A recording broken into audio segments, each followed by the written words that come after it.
히브리서 10장 22절에서 25절. 우리가 마음의 뿌림을 받아 악한 양심으로부터 벗어나고 몸은 맑은 물로 씻음을 받았으니 참 마음과 온전한 믿음으로 하나님께 나아가자. 또 약속하신 이는 미쁘시니 우리가 믿는 도리의 소망을 움직이지 말며 굳게 잡고 서로 돌아보아 사랑과 선행을 격려하며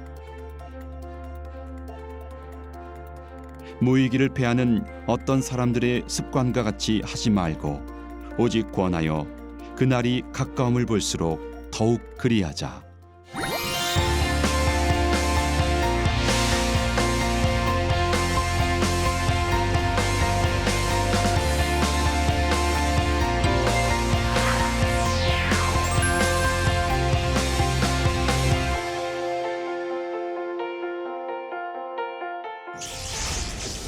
안녕하십니까?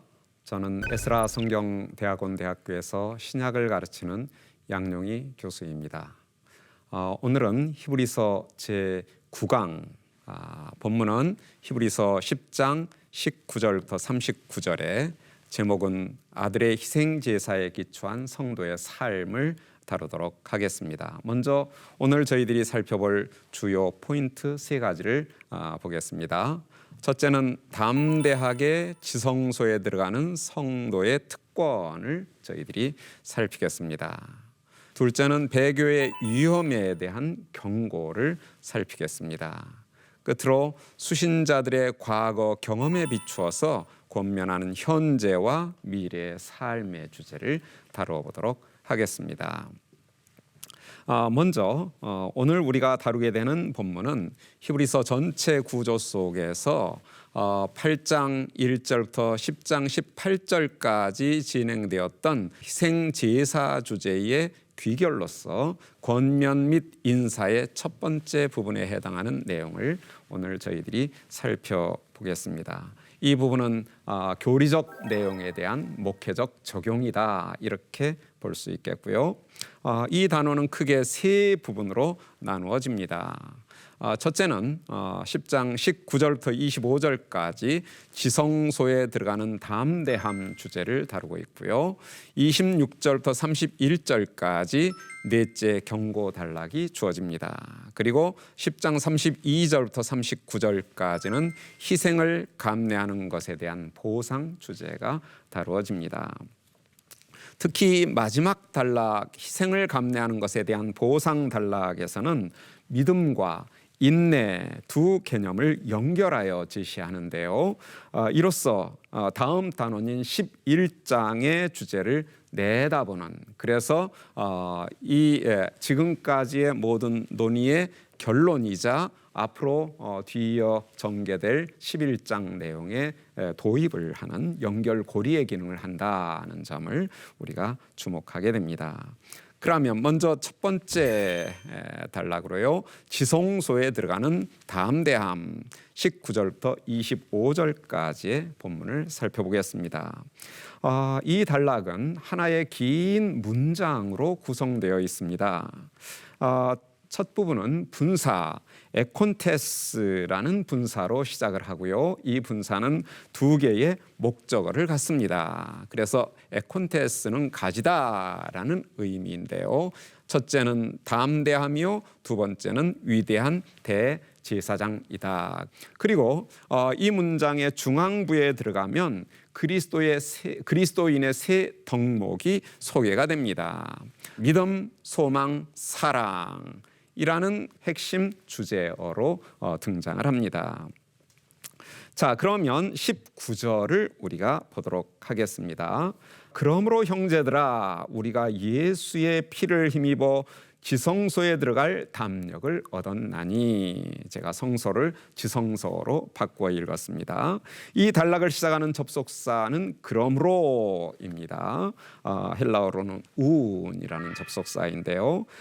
이 접속사는 이 단락의 목회적인 권면이 지금까지 교리적 논의의 귀결이다라는 점을 보여줍니다. 여기서 형제들로 지칭되고 있는 수신자들은 지성소에 들어감을 위한 담대함을 가지고 있다라고 합니다. 여기서 담대함은 그리스도의 희생 제사로 그리스도인에게 주어진 내적 자질이라고 할 수 있습니다. 이는 하나님 앞에 나아갈 수 있도록 해주는 확신 있는 태도를 뜻합니다. 이 담대함은 지성소에 들어가는 그 일을 위한 것입니다. 구약 시대에는 지상의 지성소에 염소와 송아지의 피로 대제사장만 들어갈 수 있었습니다. 그런데 대제사장 예수님께서 자신의 피로 하늘 지성소에 들어가셨고 이제 우리에게도 그 지성소에 들어갈 수 있는 길을 열어주셨습니다. 그 결과 그리스도인은 지성소에 들어갈 담대함을 가지고 있는 것입니다. 자, 그러면 20절을 우리가 읽어보도록 하겠습니다. 그 길은 우리를 위하여 휘장 가운데로 열어놓으신 새로운 살 길이요 휘장은 곧 그의 육체니라. 구약시대의 지상의 지성소는 휘장을 통해 들어가도록 돼 있었습니다. 그런데 그렇게 들어가는 길은 단지 대제사장만 1년에 한 번 염소와 송아지의 피를 흘림으로써 가능했습니다. 하지만 이제 예수님께서 우리를 위해서 휘장을 통한 새로운 길을 열어주셨습니다. 이 길은 생명의 근원이신 하나님께로 직접 인도하는 사는 길입니다.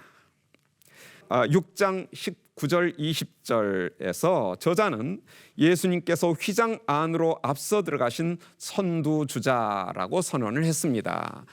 제 개인 번역을 한번 보겠습니다. 휘장 안으로 들어가는 이 특권이 선두주자이신 예수님께서 우리를 위하여 그곳에 앞서 들어가심으로써 우리에게 주어지게 됐다는 사실을 밝혀주고 있습니다. 그런데 이 표현은 그리스도인도 그분을 따라서 휘장 안으로 들어갈 가능성을 시사해 줍니다. 선두주자이기 때문에 앞서 가셨다는 것입니다. 그러니 이제 우리도 그분의 뒤를 따라 갈 수 있게 된다는 점이죠. 그런데 바로 이 시사점이 명확한 사실로 드러나고 있습니다. 그런데 이 휘장은 그분의 육체이다라고 말합니다. 이 길을 열어준 휘장은 예수님의 육체라는 것입니다. 저자는 여기에서 예수님께서 십자가에 달리셨을 때에 휘장이 둘로 갈라진 사건을 염두에 두고 있는 것 같습니다. 우리가 마가복음에서 보면 15장 37절부터 38절에 예수께서 큰 소리를 지르시고 숨지시니라. 이에 성소의 휘장이 위로부터 아래로 찢어져 둘이 되니라. 예수님의 육체가 십자가에서 찢기신 것은 지성소를 가로막고 있던 휘장이 찢어짐을 의미하였습니다. 그런 의미에서 예수님의 육체가 휘장과 일치되고 있다라고 볼 수 있습니다. 이제 21절을 좀 보겠습니다. 또 하나님의 집 다스리는 큰 제사장이 계시매라고 했습니다. 여기서 큰 제사장은 위대한 제사장이라고 번역할 수도 있습니다. 19절에 갖고 있다의 두 번째 목적어는 위대한 제사장입니다. 우리의 위대한 제사장은 죽음으로 말미암아 이미 참된 하늘 지성소에 올라가셨습니다. 그리고 그곳에서 하나님의 집을 다스리시는 왕적 제사장으로 하나님의 오른쪽에 앉아 계십니다. 하늘에서 하나님의 오른쪽에 앉으신 예수님께서 지금 그 통치권을 행사하시는 영역은 어디인가? 그것은 하나님의 집, 곧 교회 공동체입니다. 그리스도는 지금 하나님의 오른쪽에 앉으셔서 교회 공동체를 보존하시고 그들이 하나님께 담대히 나아가 예배 드릴 수 있도록 도우시는 분이십니다. 자, 그러면 이제 22절부터 24절까지 믿음, 소망, 사랑과 관련된 삼중적 권면을 보겠습니다. 먼저 22절에서는 참된 마음과 믿음의 충만함으로 하나님께 나아가자라고 얘기합니다. 대제사장 예수님의 사역의 궁극적 목표는 믿음으로 하나님께 나오는 자들을 온전히 살리는 것, 곧 구원하시는 것입니다. 20절이 그러한 사실을 밝혀줍니다. 따라서 그리스도인이 그분께 나아가는 일은 자신의 온전한 구원을 위해서 결정적으로 중요하다 할 수 있습니다.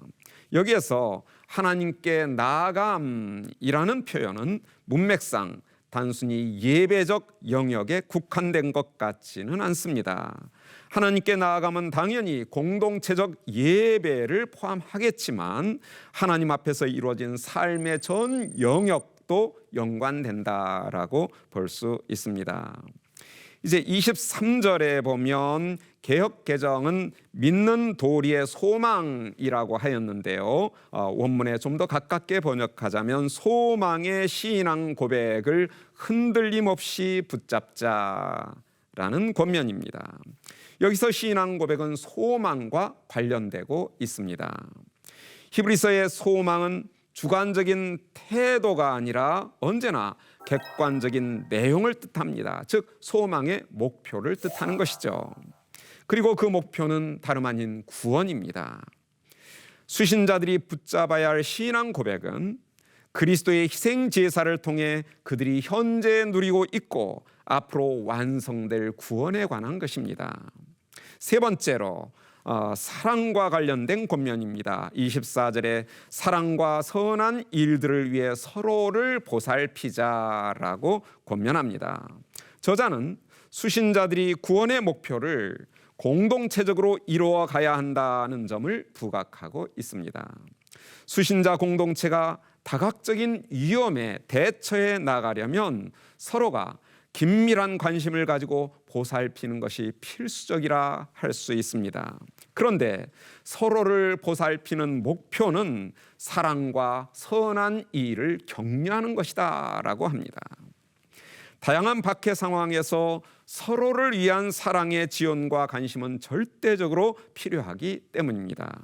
이로써 그리스도인의 세 가지 덕목, 곧 믿음, 소망, 사랑, 이 세 가지와 관련된 권면이 마무리가 됩니다.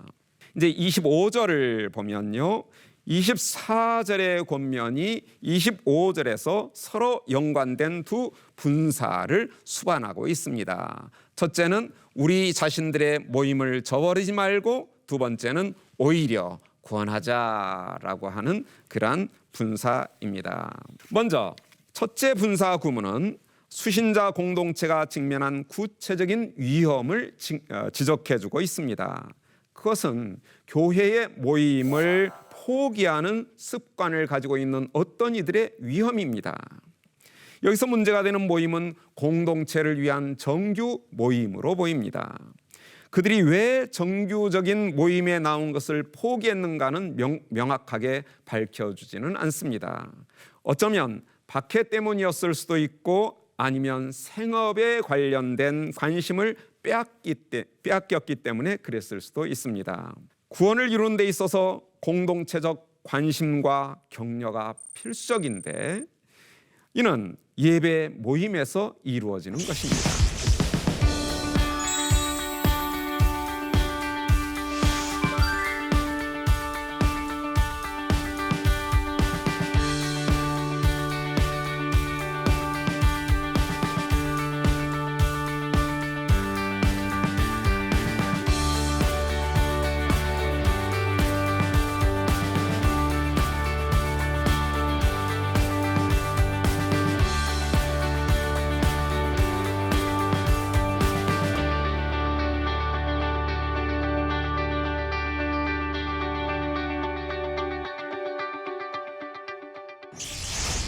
(26절부터 31절까지) 하나님의 언약을 거절하는 것의 위험에 대해서 경고 단락, 히브리서 안에서는 네 번째 경고 단락이 주어집니다. 이 단락을 시작하는 접속사가 있는데요, 가르라는 접속사입니다. 왜냐하면 우리 개역 개정에는 생략되어 있습니다만은 이 접속사는 이 경고 단락이 앞에 권면 단락과 긴밀하게 연관되어 있다는 점을 보여줍니다. 배교의 문제가 지금까지 교리단원에서 논의된 그리스도의 희생 제사에 비추어 훨씬 더 구체적으로 주어지고 있습니다. 게다가 앞서 우리가 살펴봤던 경고단락이 하나 있었죠. 6장 4절부터 8절입니다. 그곳에서는 경고가 3인칭 복수로 주어져 있었습니다. 그들이라고 해서. 그러나 여기에서는 1인칭 복수로 주어지고 있습니다. 우리라고 해서. 이러한 사실은 이 경고가 수신자들의 실제적인 위험의 한 요소다라는 점을 보여주는 측면이 있습니다. 자, 26절을 보면요, 죄를 위한 제물이 더는 남아 있지 않다라고 경고합니다.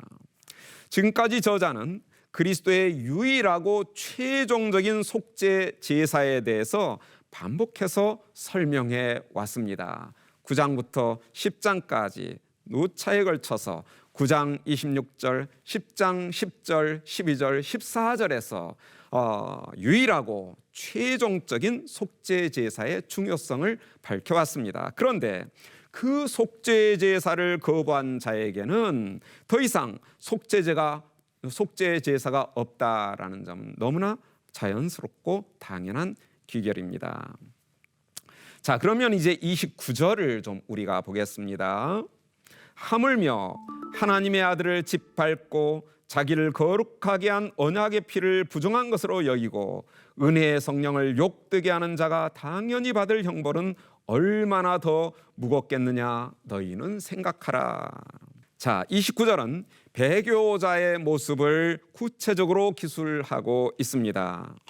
이 배교자의 모습은 세 분사 구문에 의해서 주어지고 있는데요. 첫째는 배교자는 하나님의 아들을 짓밟는다라고 얘기를 합니다. 이는 앞선 경고 단락에서 하나님의 아들을 다시 십자가에 못 박아 그분을 욕되게 하는 그러한 모습을 연상시킵니다. 6장 6절 하반절에서 앞선 경고 단락에서 언급되었던 내용입니다. 두 번째로 자신을 거룩하게 한 언약의 피를 부정한 것으로 여긴다라고 했습니다. 그리스도의 피는 이미 단번에 그리스도인을 거룩하게 하였습니다. 10장 10절이 그러한 사실을 명확하게 밝혔습니다. 그런데 아마도 수신자들은 다시 동물의 피를 통한 제사에 관심을 가지게 되었던 것 같습니다. 이러한 태도는 그리스도의 피의 결정적인 효력을 부인하는 것입니다. 따라서 그 언약의 피를 부정한 것으로 만드는 것이다 라는 언급을 여기서 하고 있습니다. 세 번째로 배교자는 은혜의 성령을 모욕한다라고 얘기합니다. 그리스도의 희생제사는 9장 14절에서 성령을 통해 이루어진다라고 설명되었습니다. 그렇다면 이 은혜의 성령을 모욕한다라는 이 문제도 그리스도의 희생제사와 연관된 문제인 것이 분명합니다.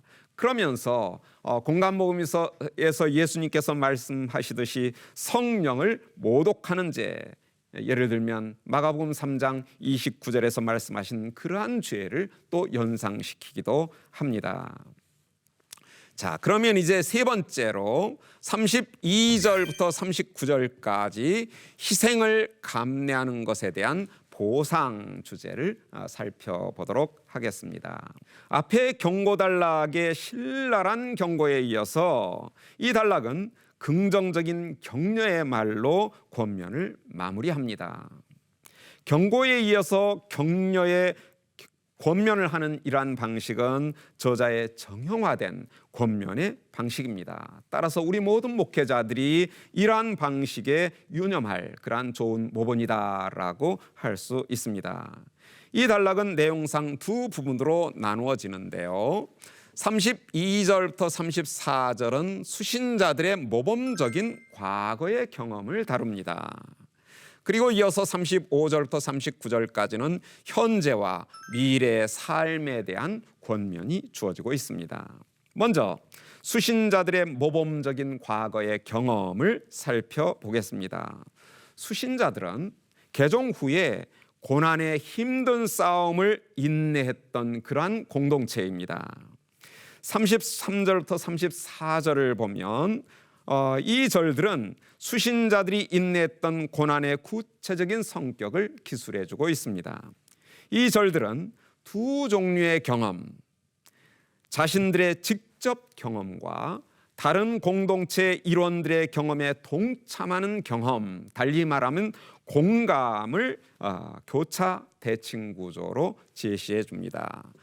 우리가 보겠습니다. 먼저 직접 경험이 1과 2가 있고요.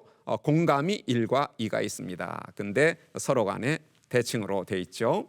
먼저 직접 경험 1은 비방과 환난이고요. 직접 경험 2는 재산을 빼앗기는 것도 기쁨으로 감수하였다. 이것은 수신자들이 직접 경험했던 그러한 고난의 내용입니다. 그런데 그들은 또한 다른 이들의 고난을 공감하기도 했습니다. 첫 번째 공감은 다른 이들이 고난에 직면했을 때 그들의 동료가 되었다. 그들의 편에 섰다는 것입니다. 또한 두 번째로는 갇힌 자들을 동정하였다. 자기들은 갇히지 않았지만 갇혀 있는 자들을 동정하는 그러한 경험을 했습니다. 그들은 언어적인 폭력과 육체적인 폭행과 그리고 경제적인 손실을 감내했던 그러한 믿음의 사람들이었습니다. 그들은 또한 갇힌 자들을 동정하기까지도 했습니다. 여기서 동정한다라고 하는 말은 단순히 연민의 마음을 갖는다라는 의미만이 아닙니다. 그런 마음에 더하여 갇힌 자들을 직접 방문해서 그들의 필요한 음식이나 의복을 직접 제공해주는 그러한 섬김의 모습입니다. 특히 1세기 당시에 굶주림과 헐벗음에 노출되었던 열악한 수감자들의 상황을 우리가 염두에 둔다면 그리스도인들의 돌봄은 절대적으로 중요하였을 것입니다. 자, 그러면 두 번째로 35절부터 39절까지 현재와 미래의 삶에 대한 권면을 살펴보겠습니다. 36절을 한번 읽어보겠습니다. 너희가 인내가 필요함은 너희가 하나님의 뜻을 행한 후에 약속하신 것을 받기 위함이라 라고 합니다. 수신자들이 약속, 곧 그리스도의 희생제사로 시작된 구원을 받기 위해서는 반드시 하나님의 뜻을 행하기 위한 인내가 필요하다라고 권면합니다. 그리고 나서 37절부터 39절에 교훈이 주어지고 있습니다. 저자는 인내가 수신자들에게 왜 그처럼 중요하고 필요한가를 설명하기 위해서 하박국 2장 3절 4절을 70인역 형태로 인용을 하고 있습니다.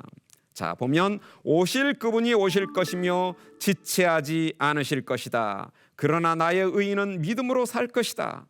그런데 만일 뒤로 물러나면 나의 영혼이 그를 기뻐하지 않을 것이다 라고 인용합니다.